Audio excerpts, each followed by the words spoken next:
guys. Let me see, I'm trying to figure out how to share this video. I've never even really gone live like, well, not much. Let me see.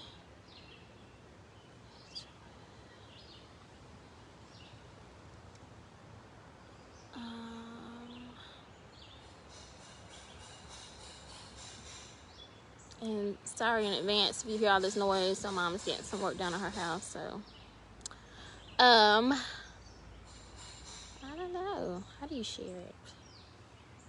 Guess I'll share it afterwards. I don't know. Anyway, it's 2:02, and I think we're scheduled for an hour to do this virtual launch, right? And so let me start off by introducing myself, because this is on the movie page, so you guys may not really know who I am. My name is Shamanda Burston. I am a licensed therapist, mental health and addictions, and also an executive producer and screenwriter. I've been in the field of mental health and addictions counseling for over a decade. I actually started out when I was, I think, 19, whenever I was in community college. I started volunteering at the Mental Health Association in Cleveland County, and I fell in love with it from there. So I've been doing this work for a long time. I worked everywhere from hospital psych units to prisons with all male inmates to in-home to psychiatric treatment programs for children and adolescents. Oh my God, like so much. Private practice, group practice. I've done a lot. It's crazy. And I've learned a lot over the years. I worked with so many different type of people, and I feel like my clients have taught me so much just by being able to work with them, just learning about people and human nature. But I had my own story too. I have my own background, my own things that I've experienced in my own life. And so that was why I actually wrote my book, and I published it last year. And it's crazy because it's been a year. June 26th made 1 year that my book was published, Wounded Healer, which I did not bring outside with me. But on the photo at the top, you see me holding the book, so that's what it is. But I published that book. It's a memoir. It took me 3 years to write it because there's so much in that book that I hadn't shared with anybody, and I didn't really feel comfortable sharing it. And I knew that family specifically, some of them would probably be mad about some of the stuff I put in there, because it was, this month is Mental Health Awareness Month, specifically Minority Mental Health Awareness Month, which I'm using, I think it's BIPOC, which stands for Black, sorry, got an email from my teammates. It stands for Black and Indigenous people of color. My mom brought my book out here. Thank you. Somebody just emailed me from NAMI. So, all right, so this is my book, right? So this is what the film is going to be based off of. But it stands for Black and Indigenous and people of color. And so that is a more appropriate term to use instead of minority, because there is nothing minor about us, right? Hold on. She's asking me if I changed. I did. Give me 1 second, y'all.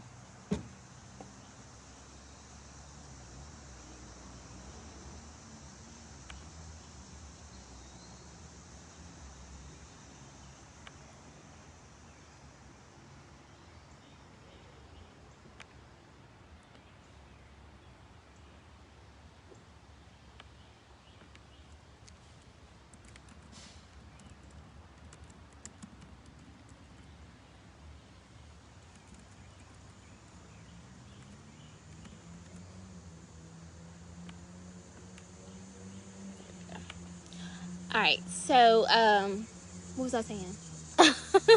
Yeah, so there's nothing minor about it. So I reject the word minority at this point, and I'm grateful that I'm not even sure who even thought about that, but that is a reality. There's nothing minor about people of color. We are such a vast people. We're all over the world, and we're amazing, and what we've gone through and what we've overcome as a people, and, after each generation. So there's nothing minor about us. And so BIPOC, or people of color, is more appropriate term.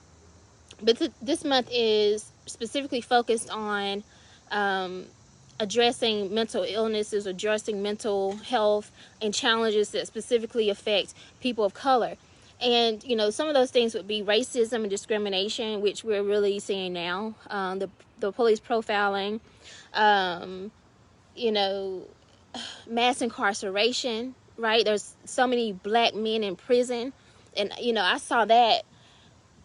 Let me just say, when I worked in a prison setting, there weren't many black men there. And that was really upsetting to me because they could have been. So obviously what I was doing was a treatment program. It was a pretty much a step down type of program from people being in like these really maximum security prisons to come into the program where they're getting mental health and addictions treatment. But I didn't see many black men there getting that service, and that was very disheartening. Very disheartening. But again, mental health this month is really focused on us, people of color, and addressing our challenges. And that's what my book is about. It's about a black, in my film, it's about a black woman who has gone through a lot of stuff. She's a therapist, right? And she's gone through a lot of stuff, but she hasn't dealt with it, right? She hasn't dealt with it, and it's time for her to deal with it. And so it comes up after she's triggered by something, and she has to go home and confront her family because she wrote a book about them. And that's why if you look at the description, I mean, she didn't write a book about them, but she wrote a book and they were in it. If you look at the description, it's kind of a cross between Queen Sugar and Tyler Perry's Temptation, Confessions of a Marriage Counselor. It's like a mix of those two. But it addresses so much. And at the end, it's all about healing. It's all about black families going to therapy. We don't have to fall out with each other and hold these grudges and, hold this envy and jealousy, or, oh, you think you better, or, there's this thing that's called a family hero, a person who stands out, who, very accomplished out of everybody in the family, but that doesn't have to divide them. You have the black sheeps of the family. Like, there's so many dynamics within a family system. And I think with black people as a whole, unless it's addressed and acknowledged, like, it can divide, So I wanted to talk about how I made my transition from, couldn't should be there, transition from a traditional therapist to a filmmaker, because one might ask, like, why would you do that, and why is that important? It's important because I really want to reach more people, and I realized that there's still a stigma associated with counseling in the black community, and I know we're not gonna get over that overnight, and it's still some work. There's still work to do. And so for me, it was like, how can I affect more people? How can I reach more people on a larger level, right? So I can't see everybody as a therapist, one-on-one. And even if I do groups, I'm still not going to be able to reach everybody.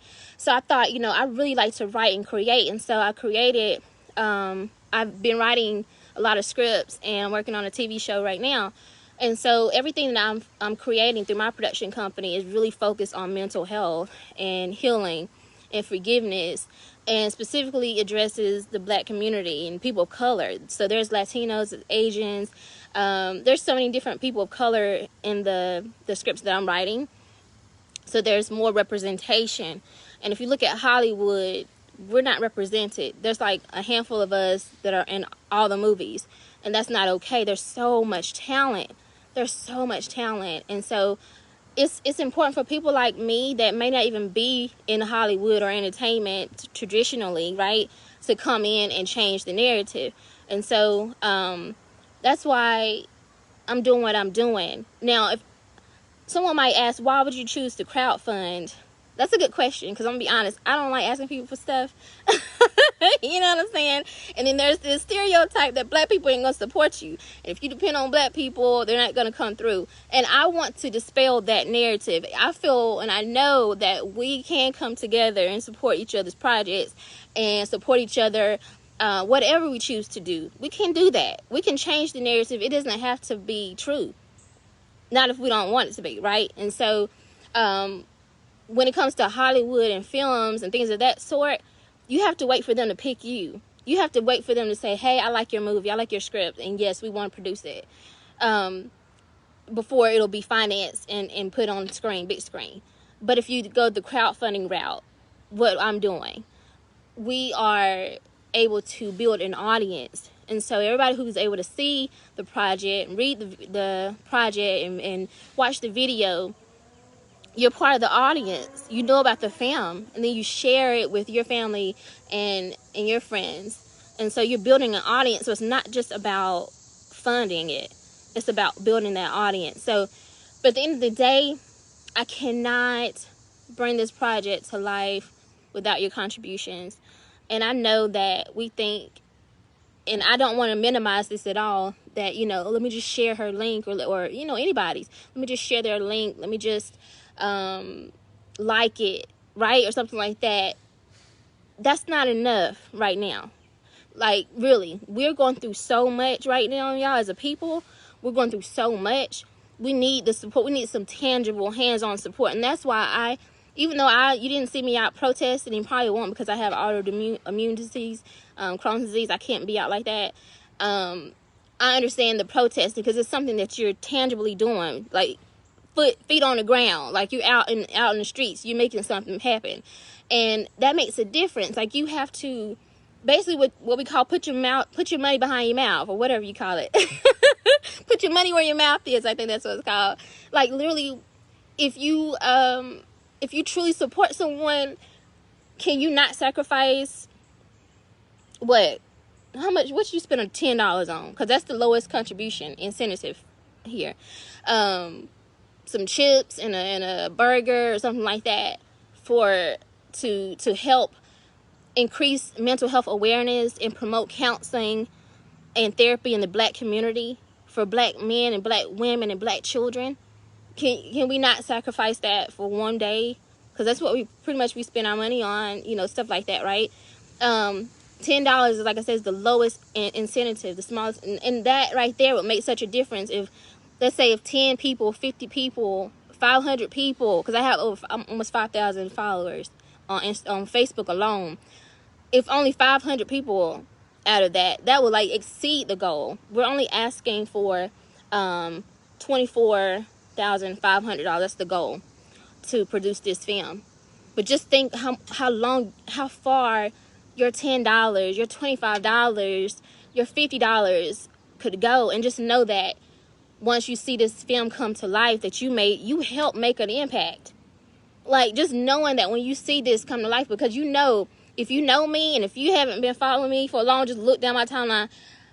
If I say I'm gonna do something, I'm gonna do it, and I'm gonna give this 120% effort, time, dedication to make it happen. We will see this film on some national, international platform. Like, and so just know that if you take your money and you contribute to this, to bring this to life, you just made a difference. I mean, just think, my goal is to get this film in schools for children, high school students or middle school students, so they can watch it, because there's so many elements in this film. It talks about sexual assault. You know, that's something that is a big I want to say epidemic in the black family that's not talked about, you know, and I saw that a lot in you know, my counseling experience. But teenage pregnancy, being a single mom, dropping out of high school, childhood illness, there's so many things, addiction, family drama. But then on the other side of that, you know, how do you heal from family drama and come together? Like, There's so many things that need to be discussed. So we could put this film in schools, right? We can put this film, people, church members, churches and mosques can show this film as a teaching tool. It can be in prisons to teach, to help rehabilitate. There's so many places this film can go and make an impact, and just know that your $10, your $25, your $50, your $100 help make that possible. Like, that is big. Like, every time I can contribute to something that I know is going to make an impact, I try to make sure I do it, for sure. Even if it means I have to sacrifice something, because it's that important. It's bigger. It's the impact that it can make that matters the most, right? So,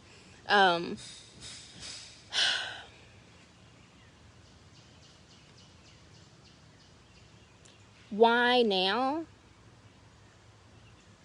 is a big question, right? And I think if you look at what's going on in the world,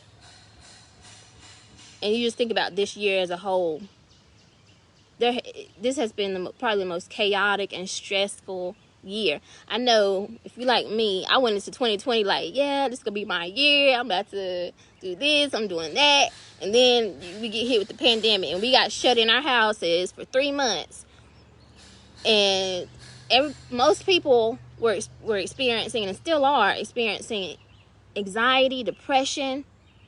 Some people were feeling suicidal. There's people who've been committing suicide left and right because nobody was prepared for this. And nobody is exempt from it. These situations, these things that's been going on, people, these black men being killed left and right on camera. We're just literally watching them die. This is impacting our mental health. And so at the end of the day, I knew this was time to really, really bring this out now, is because I really want to promote counseling and therapy. When we're clear, and actually right now, we need to be in therapy, y'all. And the great thing is therapy is taking on so many different avenues now. Let me see.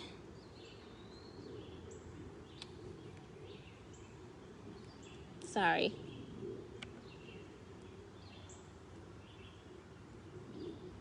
Does she...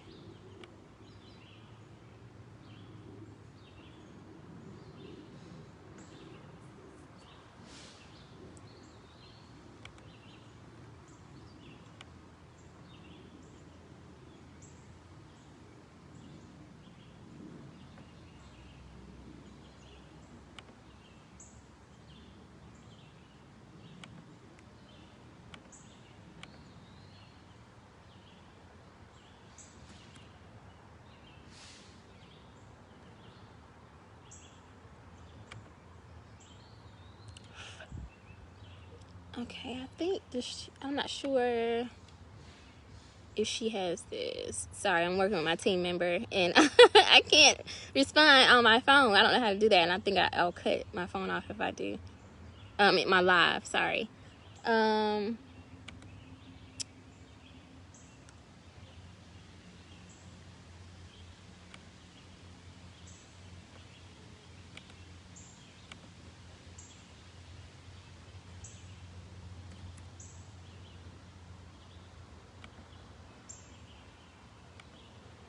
Okay, I think that will work. But yeah, so counseling has taken on so many different avenues now. So you can do Skype, which we call telehealth counseling, right? So basically, like, you Skyping your therapist. You're sitting at home, like, you could be on your phone and you're doing a whole session over the phone. You can do text counseling now, and I know that it may seem like, what? That doesn't even seem like it would work. But I mean, you never know, right? It's still effective. It still works. It's still something that you can use.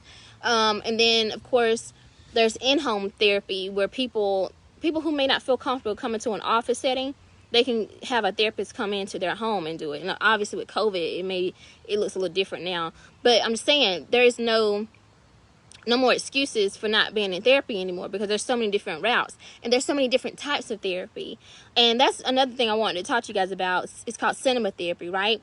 That is utilizing TV and TV shows and movies to help educate people on mental illness, mental health, right? And so, that's what I'm doing. That's what I basically transitioned to, is I'm creating movies that can be used, again, like I said, in schools and in prisons and in churches to educate people on mental health. For example, if someone asks me, like, what does schizophrenia look like? I don't even know what that means. What does that look like? Or let's say if you were diagnosed with schizophrenia and your family didn't understand it, they're like, you ain't schizophrenic. What is that? That's crazy, or something like that, right? You know how most people think.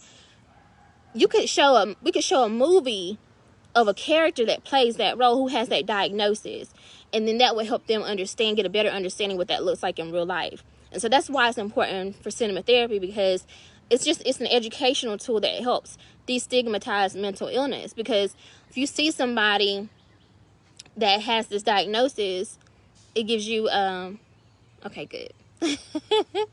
It gives you a better understanding of it. We have to destigmatize mental illness too, right? I think if we start to learn more about what mental illness really is and how it really looks, and that it's not as scary as it sounds most of the time, like on paper, then we will be more prone to actually going to get some help and not being afraid to have that diagnosis and that label. It took me, listen, I'm gonna be honest. I am a therapist with a diagnosis. I have generalized anxiety disorder and PTSD. Okay? It took me a long time to tell anybody that, because I was embarrassed. I ain't gonna lie, because I'm thinking people gonna look at me like, how can you be a therapist with a diagnosis? And what does that even look like? Well, honestly, I feel like it makes me and anybody else, it makes me more relatable to my clients. They understand me better and I understand them more.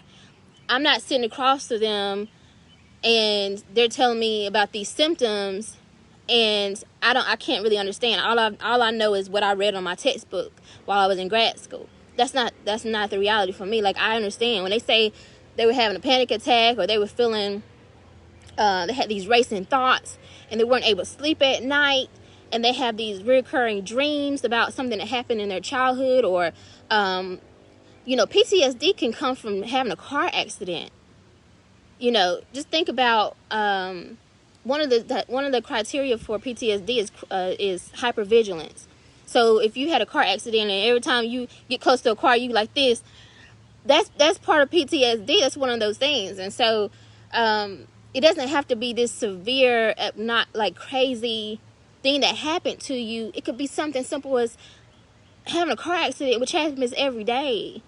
But do you want to be labeled and judged because of that? No. So the only way to really overcome that is to destigmatize mental illness and make it normal. I dream of a day where people are on Facebook and on Instagram and talking about, yeah, I can't wait to, after lunch I'm going to see my therapist. Just like they're posting about going to work out, they're talking about going to see their therapist too. Like, it's nothing to be ashamed of. We have to silence the shame around mental illness, especially in the Black community. We don't talk about it. We hide it. We try to hide it, but we all know something ain't all the way right. Let's be real. So if we can just own it, then we'll be a lot better. Trust me. I think we have like 30 more minutes, and I wanted to open up if we have any questions, or if anybody wanted to come on live with me and ask me something, we can do that too. Just want to go over the film one more time, and I wish I could share this to my personal page, but I don't know how to do it, so let me see. Nope. All right, so again, this film is a book to screenplay adaptation, and it's loosely based and inspired off of my memoir, Wounded Healer.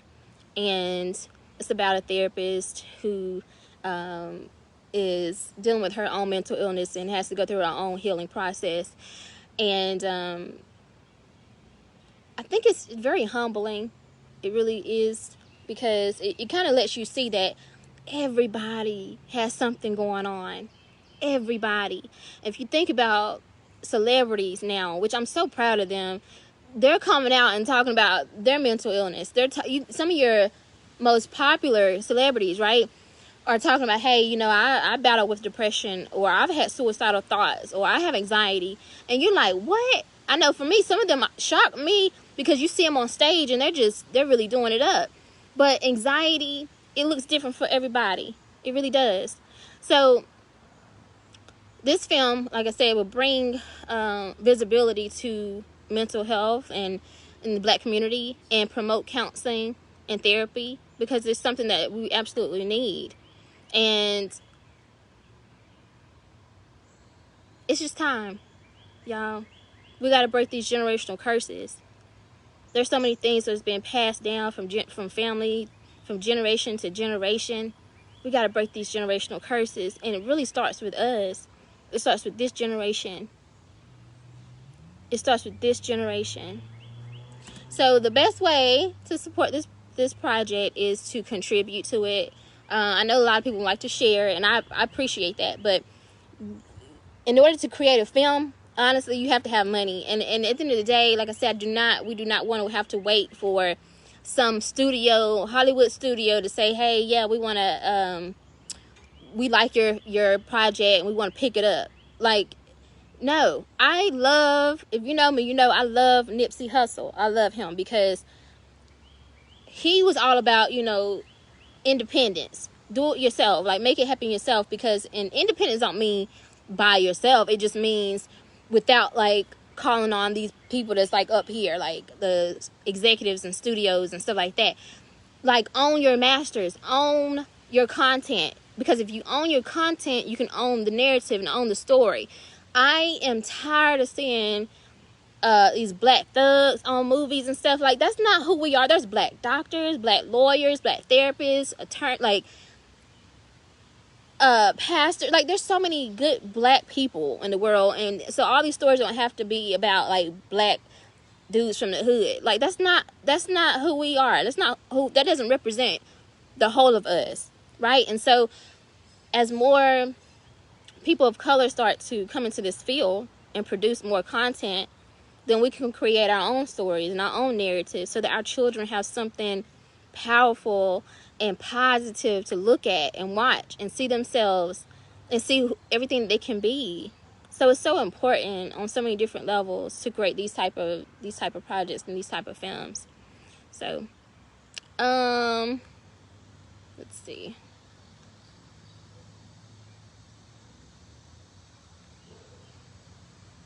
I wish I could go on my page because, let me see.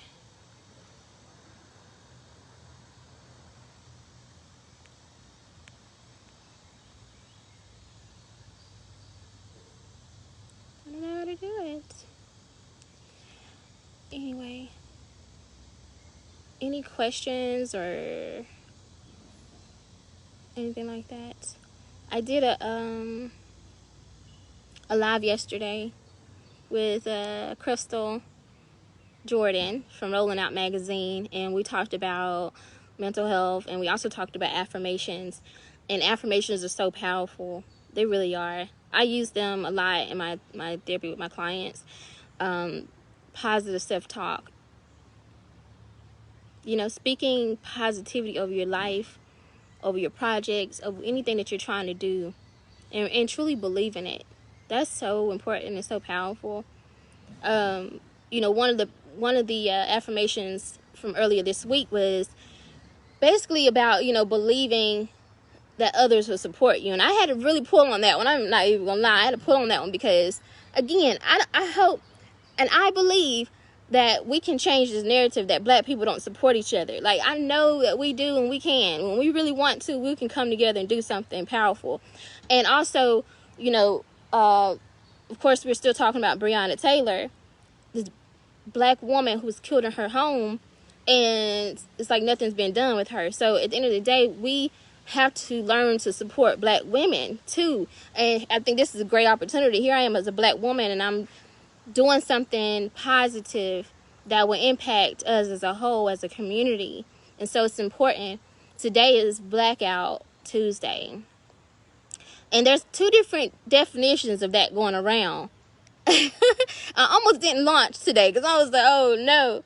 So there is that one where it's like black people don't buy anything at all, don't spend any of their money at all. And then there's another one that's like, okay, black people don't buy anything, or actually people of color don't buy anything at all from anybody who's not a person of color, and support black businesses. So, you know, if you're following the first one, then definitely, if you can't support today, if you don't feel comfortable supporting today, I understand, but definitely contribute tomorrow, midnight. And if you're part of the second one, I would definitely appreciate support and contribution today. As a black woman, as a black filmmaker, as a black writer, a black therapist, you know, I think this would be a great opportunity. We have to show and prove that we can support each other. We have over $1 trillion in buying power. Ooh, there's no excuse not to support each other. We have the finances. We have the buying power. It's there. It's all about where we want to allocate our funds. And so, you know, I don't tell anybody what they should do or anything like that. That's not my business, like, honestly. But I think, you know, if we invest in stuff that's powerful and impactful and positive, then we start to change the narrative about ourselves as a community. And we start to empower each other to actually step out and do something better and bigger. You know, because, I mean, this is scary. I already told everybody, like, this is scary.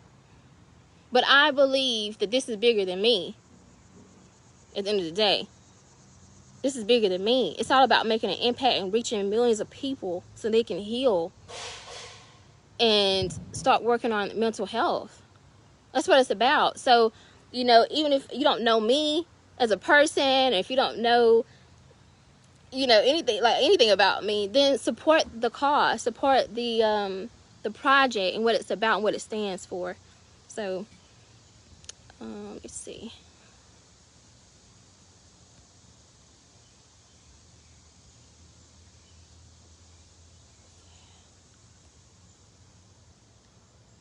All right.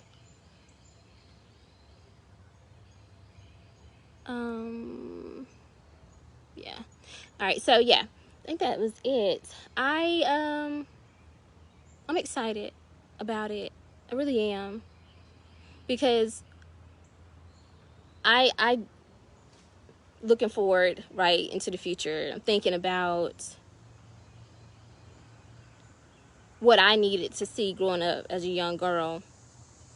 And when I see powerful black women getting awards for positive stuff, or, you know, I think about the amazing actors and artists that can be employed with this film, with this project, and their talents being showcased. When I think about people from my small town, Shelby, North Carolina, like me, right, that can get their start and their opportunity from this project, because that's what I'm all about, trying to give people opportunities to grow and get their art out there.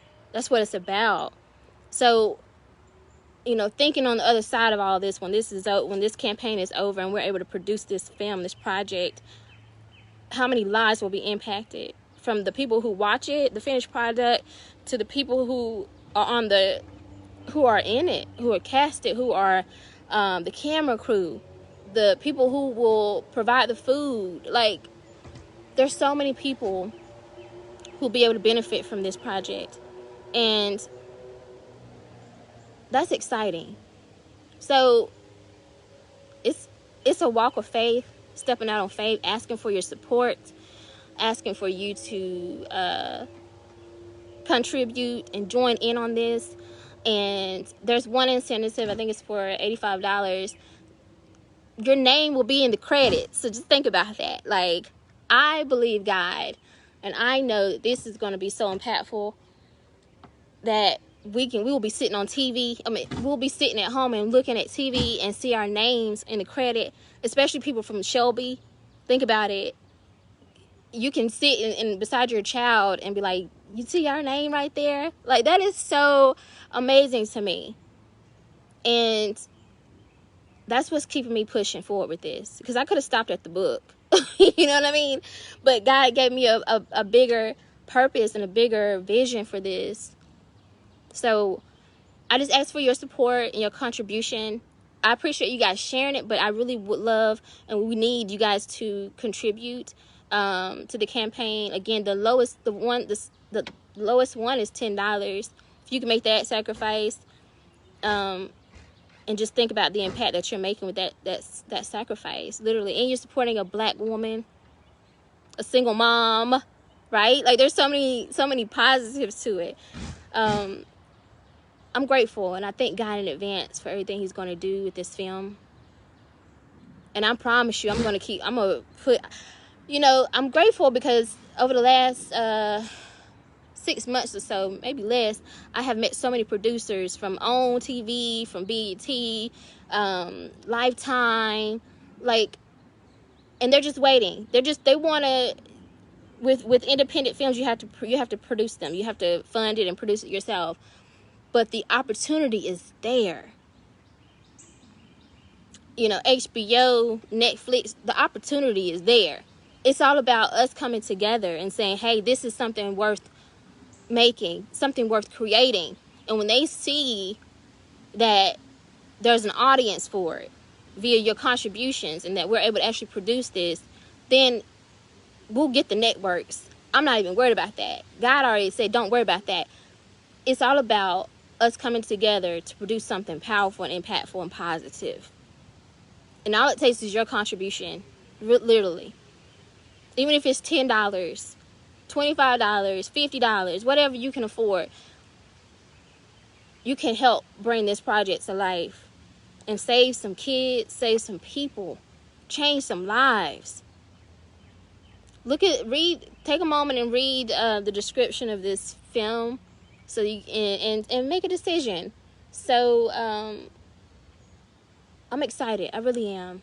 And I'm grateful to each and every one of you. I'm grateful for the people who've already contributed, who share, who are encouraging and motivating. Because I have a team behind me, but right now I'm the face of this. So, I'm a very introverted to myself type of person.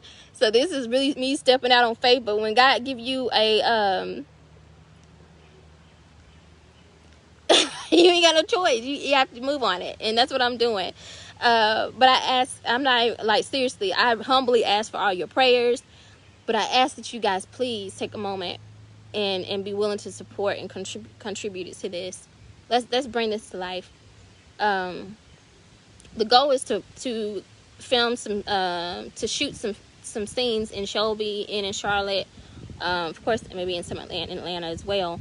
So I know that's an opportunity to showcase talent in the locations in North Carolina. And because I know that, Atlanta is like, Atlanta and LA, that's what we know filmmaking for. Like, we know those areas. But let's bring it to North Carolina. Help me make this movie. Help me bring this to life. Let's showcase this talent, all this amazing talent in North Carolina. Let's do it. But I need your support.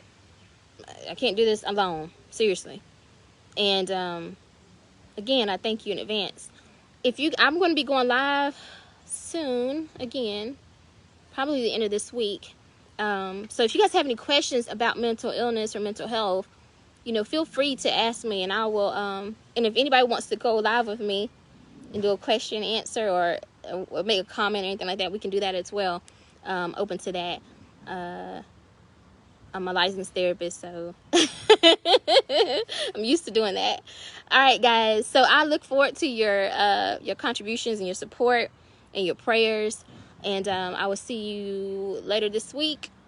All right, maybe tomorrow. I'm actually on a go live challenge, so I think I got to go live every day for this month. So we'll see. But if you have any questions about mental illness or anything like that, and if you have questions about the film and you don't know, if you're on the fence and you don't really know, you're like, I want to, but I don't, feel free to ask me. I will answer for sure.